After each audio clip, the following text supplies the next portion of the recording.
And hello, everyone. Welcome to It's How You'll Be Remembered. I am Julie Jones, your host and the Chief Encouragement Officer here at Today's Professionals.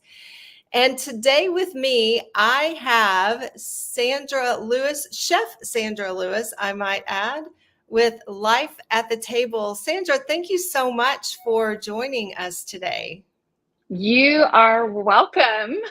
I'm very happy to be here. Thank you for having me. Oh my gosh, I'm so excited to have you here because we have so many things in common. And I'm just so glad to have you here to share with what you're doing and the work that you're doing out there centered around food.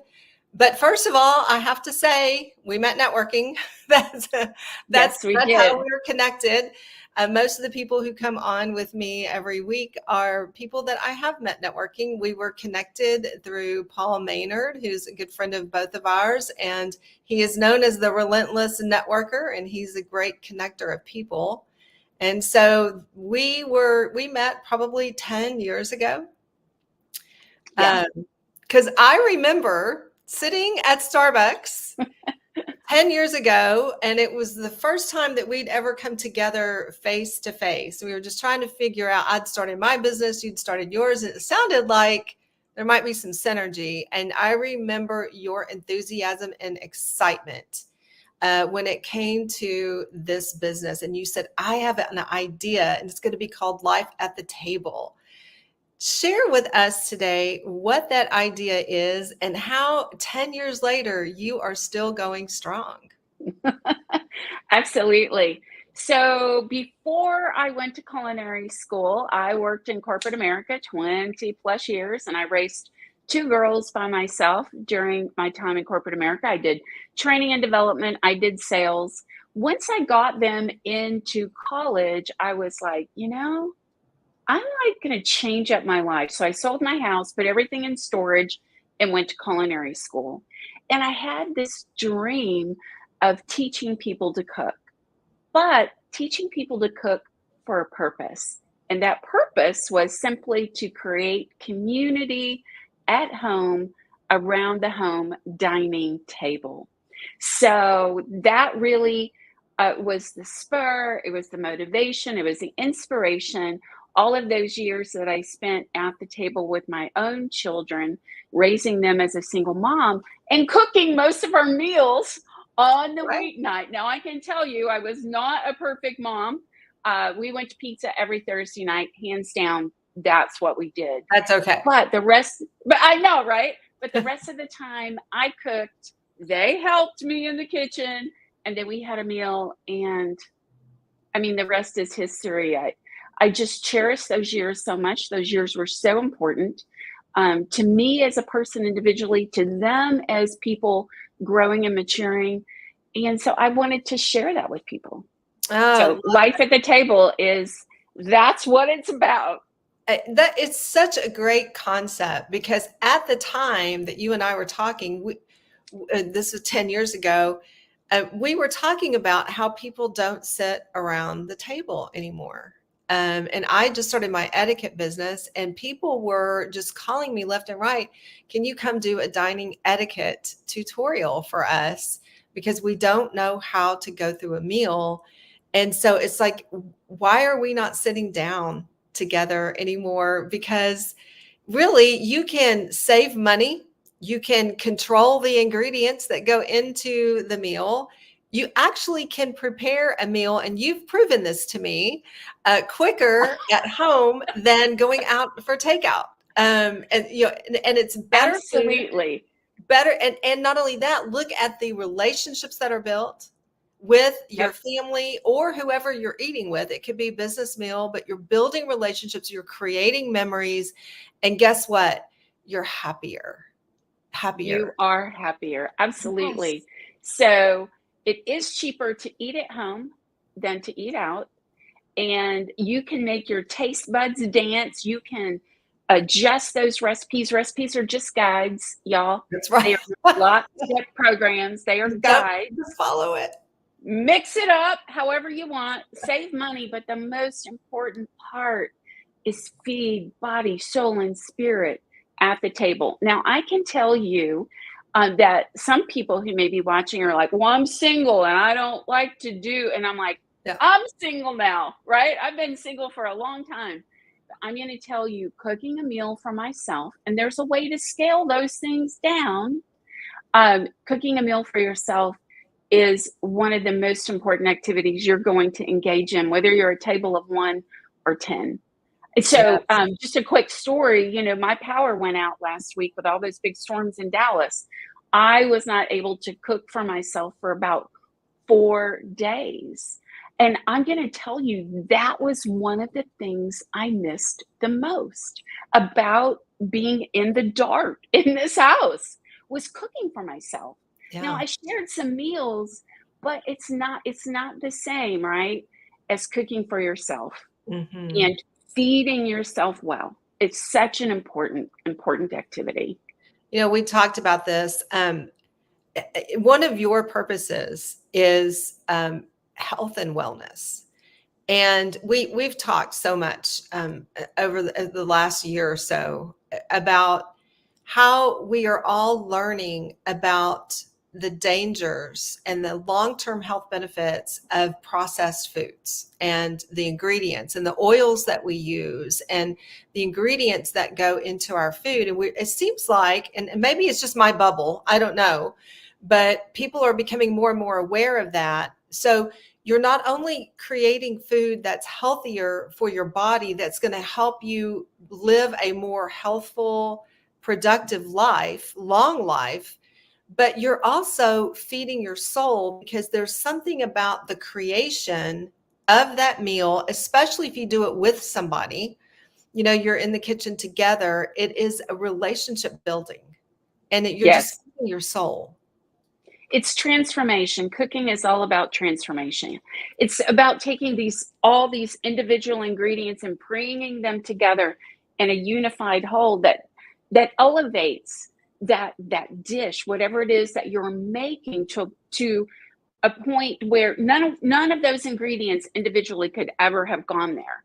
And that's the same thing that happens to us as people when we gather at the table. We're taking all of these people, bringing them together in a community, and then we lift each other, we feed each other, and we can go out and we are transformed when we spend that time at the table. And then we go out and take all of our gifts, and we're better people at work.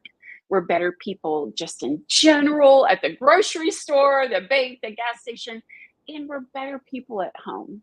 That's really what this concept is all about. That it begins with spending time in the kitchen, and then at the table. My table is back here behind this wall here, my favorite room in the house. And so that is the mission, and that is what I try to teach people: how to cook. I try to take the mystery out of what goes on here, and that's here's my kitchen. I do all It's my virtual beautiful. classes right here Yep. in my kitchen, and that is what I really try to teach people: how to make short work but delicious work of what goes on here, so that you can feed body, soul, and spirit at the table. So I do virtual cooking classes, I do virtual demos, I also do in-person events. So however, people want to consume that as a part of their health and wellness program, I can deliver. And in fact, I've been delivering those types of programs for years now. Yeah. But it's fun, and I get comments. I have a client I've been doing that for every Tuesday morning in my kitchen, doing different recipes and teaching them how to cook. My favorite time of the month is really the first of the month, when I get the surveys from the previous month from this group, and they're like, I am learning so much from you. This is helping me with my work-life balance. I am cooking more. I'm healthier, and so that just feeds me, and that's what Yeah. gives me my purpose, and to get up every day and do what I do. Yeah, amen. Amen to that. I mean, it is, work-life balance is something that we think, oh my gosh, I'm so tired. I got up really early. I mean, 5:30, my feet hit the Right, ground. I'm in the shower. It's breakfast, right. it's lunches, it's all the things that we have going on with our families and getting our kids off to school, and it's run, run, run, run, run. And we come home and we're pooped. It's like, I don't want to cook. Let's just order out. And so this is where we get into this whole circle. But what you do, and you can do it virtually. I mean, we can dial into you and say, you've got, Yeah. you know, here's the ingredients. We've got them all here. I've got the ingredients here. You can have groceries delivered. And then you're like, And I ship ingredients, by the way, for those things. wow. You know. And so, I mean, we can dial into you, come in, Yeah. log in. Hey, Sandra, I'm exhausted. I got 30 minutes. Let's go. And you're like, we're going to create an amazing meal in 30 minutes for your family. Oh my gosh. Right. That's great. Right. And it can be done, I guarantee you. And it is not the same to DoorDash or Uber Eats or go and pick something up or go and, go through the drive-through or even go out. It's not the same as cooking the food in your own home. And I'm going to tell you, when you cook at home, you engage all of your senses. And one of the most important senses you engage is this thing called aroma. Really, your taste begins with aroma. And so when you breathe in those aromas, there's something very calming, invigorating, satisfying when you create those aromas in your home, because the same part of your brain that processes all of those wonderful aromas, and they're mood changing. That's why we burn candles, right? Aromas have an effect on us. But the same part of the brain that processes aromas also process memories. And so that's an interesting connection. So if you really want to create that bonding, that sense of community, that sense of togetherness, you got to have those aromas in your home, and that sense of activity, that sense of grounding, of just being, and then sharing that meal. What's better in life? Nothing. I know. I will tell you, I don't think there's any better experience than that. I know. You're a woman on a mission. I mean, I'm going to tell you. On a mission. You know, they always say the kitchen and where you eat, that's the heart of the home. And I think what you do is you bring the heart of the home to life. You know, thank you. You really, when you talk about mastering the art of work-life balance, and we just have it in our head that we're exhausted. We fought traffic. We went and fought, clients and coworkers and all the things, that we come home and we're like, I just want to just sit and chill. But you've got to do this. If the mindset switch, I talk about that all the time. The mindset switch is, I'm going to go home. I'm going to change my clothes, which I think that's always the first thing we do. Yes. We got to take action, right? So you can't let these thoughts dominate you. So you're like, I'm going to go home and change clothes. And that kind of gets you into a new mindset. And then you can go in and say, okay, family, let's get started. And then even if you have kids doing homework around the table, or they're helping you, I was telling you before we went live, I'm so proud of my daughter, who has a 4-year-old girl, and she just lives to help. That's all she wants to do in life, is help her mom and dad. She's always, what can I do to help? And I think that's a blessing to have a kid like that. But she sets the table, and it's not always perfect. And it's not, she doesn't really care if the knives and forks are in the right spot, but she has really, started, putting the plates out and the silverware, and she feels like such a big girl when she is setting the table. And it just does so much for that family. And then they sit down and they eat together. And, she even blesses the food. She's a 4-year-old who she prays like nobody's business. I mean, she can have her own. That's awesome. Yeah, she can have her own little devotional thing going on. She does a great job. But I'm so proud of that, because these are the memories that she is going to have when she's older, and maybe her parents aren't here anymore, and their grandparents aren't here. And she's going to look back on her life and go, I remember when I was very young, I used to set the table.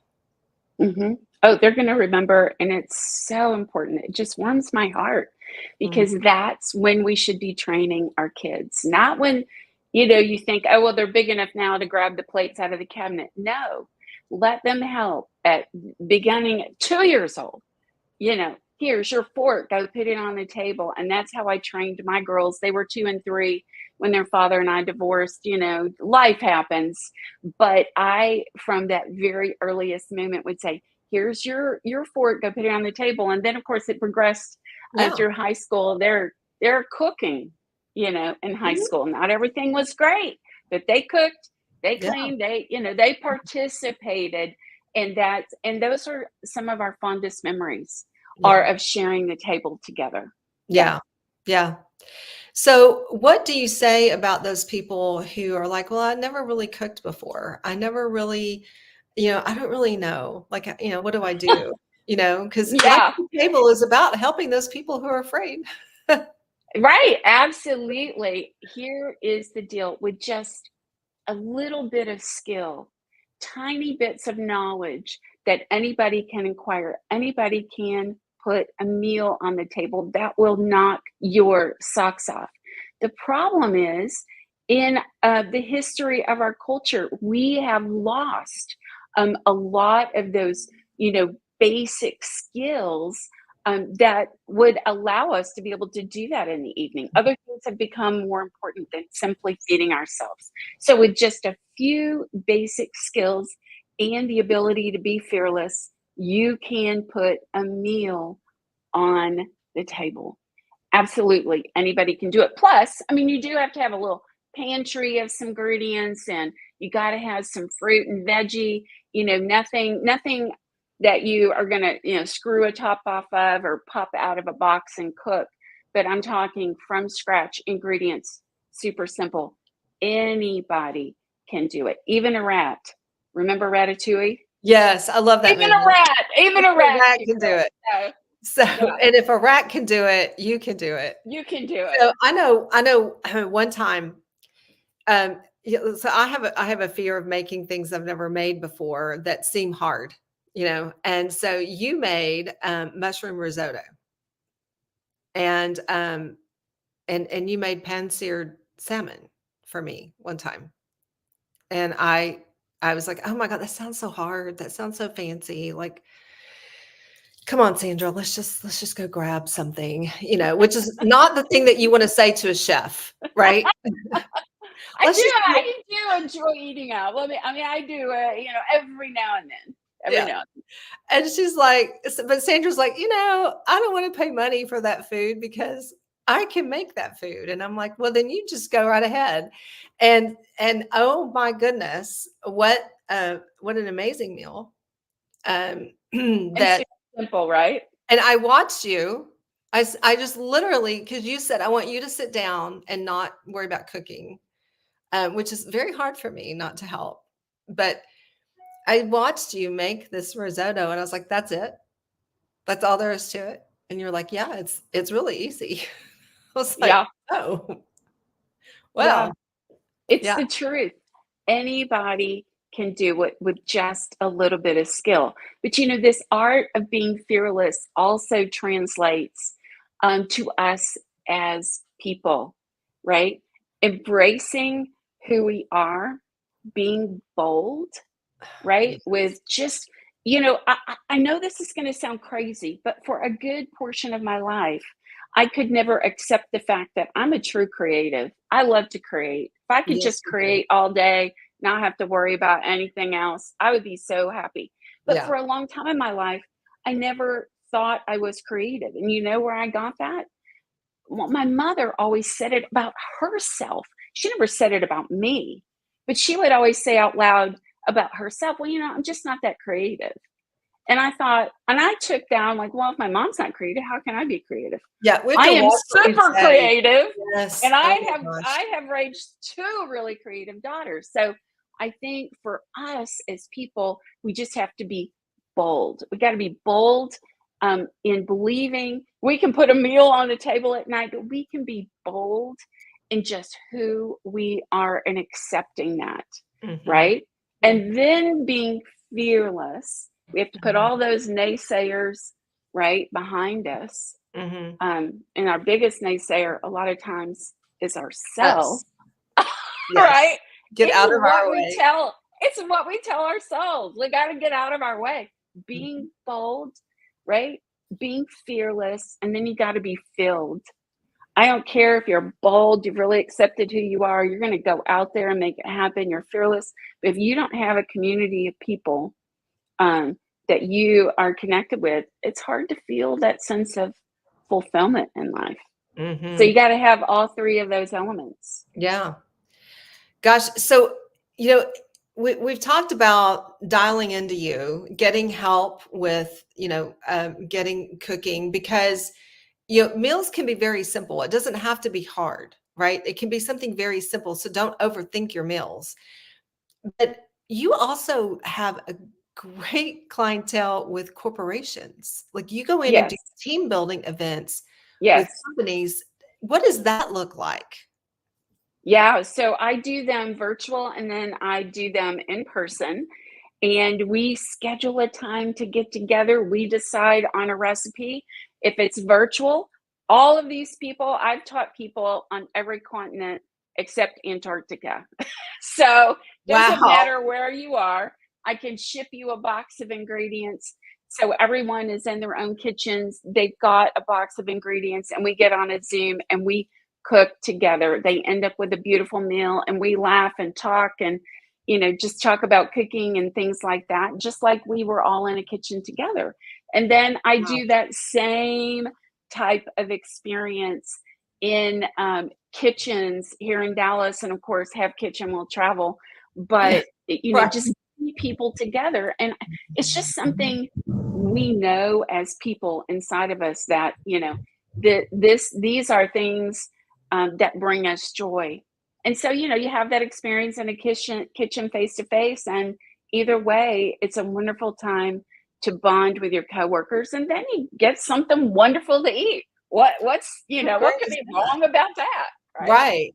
So Yeah, the other part of this is, when you say you get a chance to bond with your coworkers, we can jump into just going through this process of creating a meal and doing this team building exercise. We get into conversations that are not about work right. because conversations is actually Yes. an art, right? And It this, is you and it I is both an teach art. this. Um, Yes. so, I think learning to talk, and I think this might be what's missing. And this is Julie speaking. I have no research on this. This is just me, but you can chime in.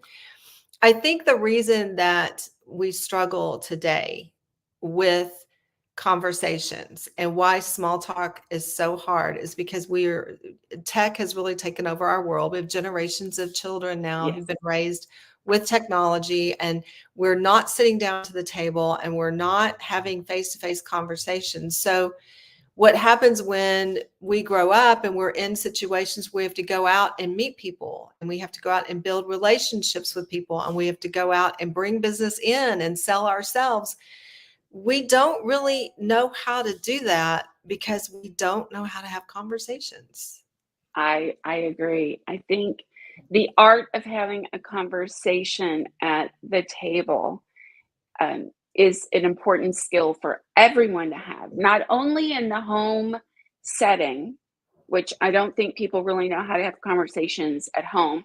Sometimes we need to have those conversations at work in the work setting, and those skills are very, very similar. So, translating the fun event of cooking together into team building at work and how that happens, all of it translates. Yeah. Absolutely. I love Absolutely that. translates. So, and I think too, when you're working with companies, it's really this team building exercise is important because it's really speaking to develop and grow the culture of the company because Yes. we have to do things outside of work to really get to know each other. We can't just be at work every day and think, oh, well, I know this person, I work with them, unless we really talk to them, unless we really Right. get to know them. And so Brandon Jones was on last week and, talking about culture and developing people. And I think doing what you do with companies is a great way to develop the people in the company to Yes. just relax and have fun. Culture. Yeah. Yeah, it's culture. It's building community. It's building that sense of humanity that we all share in. And Yeah. it's a delicious way to do it. Yeah, it sure is. It sure is. I mean, it's just, I love this concept of, virtual cooking classes. You do in-person cooking classes. Going into companies and just really talking about health and wellness, not just for your physical being, but for your entire body and soul. It's just, our lives revolve around food. Food Yes. fuels us. And so Yes. I love the fact that you are doing this work because I think it's important work. I Thank think it's you. important work. And I I love love it. it. I just have to say too, though, that you've expanded a little bit and now you have your own seasonings. I And do. can I just say that that taco seasoning is a little bit spicy, but I love that because I love spice in my life. And so, oh my gosh, that taco has such a great flavor to it. It's got just the right amount of spice for me, and I loved it. And what I loved is because I do Whole30 a lot. I, work on the whole eating whole foods and very few processed. When I look on the back of your ingredients, I can pronounce all the ingredients. There's not a bunch of them in there. There's not just like, and there's not a lot of other seasonings or other Right. flavorings or Mm-mm. natural, it is, this Right. is what's in it. And Right. so clean spices, no sugar. Yep. Yep. Um, Yep. So I've got four of them. I've got Cajun and one called Jolly Juniper. And I do a pork tenderloin rubbed and with this Jolly Juniper seasoning mix into the oven, like at 425, 450. And, 20 minutes later, dinner is done. Talk about easy. And then I do a paella seasoning. You can use this to make paella, which is super easy to make as well. And then, of course, my Tex-Mex, which is what you love. Yeah, so I created these spice blends to go in the ingredient kits I was shipping out, especially during the pandemic, yeah. and created the meals to go with them. And then on the back of the seasoning right here, there's a QR code that takes people to a suggested recipe. Recipe. You buy seasonings, they sit on your spice counter, and you're like, I don't know what to do with this. And a little bit later, it's old, you throw it out. So I've solved that problem. And then I package some of these with the grain. So with like the Jolly Juniper, the pork tenderloin roast, I package it with the polenta grain. I serve it over polenta, and all of those recipes are in that QR code. So I'm trying to show people you can have what seems like a gourmet meal, like that risotto. You are like, oh, that's way too hard. I'm like, let me show you, not hard at all. And Very good. that's my goal with all of this, with the seasonings, just giving people a little idea of what they can do with them, how they can spice it up. And you can use these seasonings in all different kinds of ways, but that QR code helps them go, yeah, I've got something, and I know that this recipe is going to be easy because that's what I like, right? That's me personally. And then that will encourage them to do the short work in the kitchen to get to the table. Wow. And I got to tell you that was genius. I mean, it's just Thank genius. you. Thank Yeah, you. so genius. So want to also plug that you have free cooking classes on Wednesdays with Yes. AARP Yes. virtually, Yeah. and Yeah. we So can for the find you. next 5 Wednesdays, AARP has asked me to teach some classes, and you can register. I don't know if you can put the link in the comments, or where that will be, but you do not have to be an AARP member to take advantage of these classes, which Like, blows my mind. I think it's an amazing service they're doing for the whole country. yeah, right?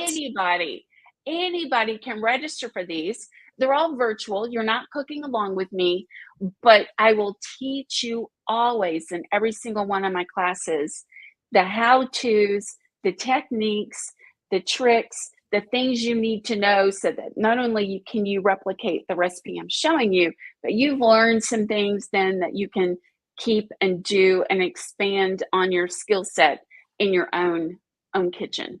Yeah. Yes. Well, and that leads me to the next plug for you, my friend, and that is your social media content.